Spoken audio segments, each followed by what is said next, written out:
Learn Excel from Mr. Excel Podcast, episode 2221. Fill merge cells down.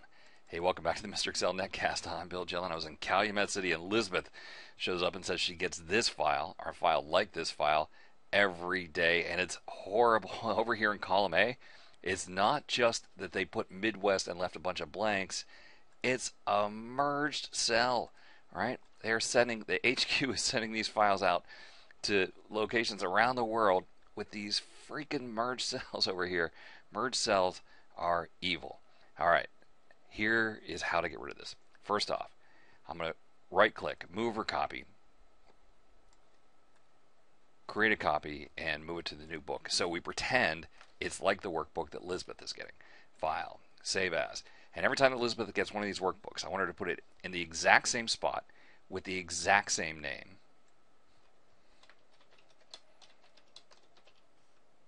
All right, exact same name. Perfect. So now we just have that single file, single sheet. I'll file close. And then we're going to create a brand new workbook. I'm just going to insert a new worksheet here, and this new worksheet is going to be called the report. And on this, from this blank report, we will do data, get data from a file, from a workbook, point to the file that we're going to save it in, so with the exact same name every single time. Click import, choose the first worksheet, and then click edit.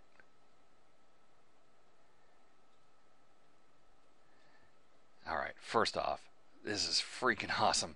Power Query will not have any of this merge cell nonsense. They instantly convert the merge cells into individual cells, and all of these cells are null.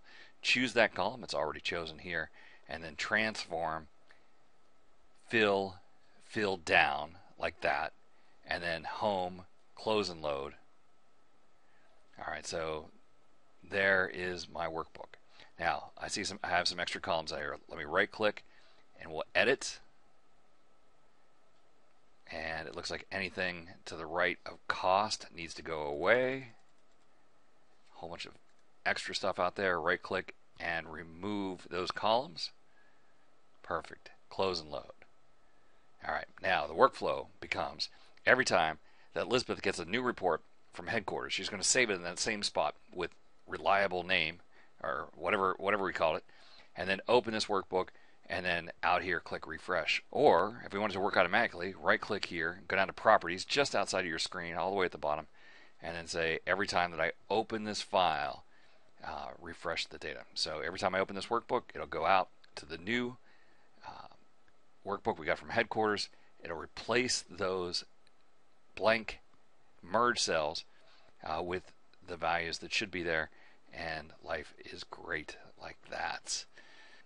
Power Query is covered in my book, but it's also covered in this book by Ken Poles and Miguel Escobar. M is for Data Monkey. All right, so Elizabeth, how do I get rid of vertical merge cells? My headquarters keeps sending me these files every day.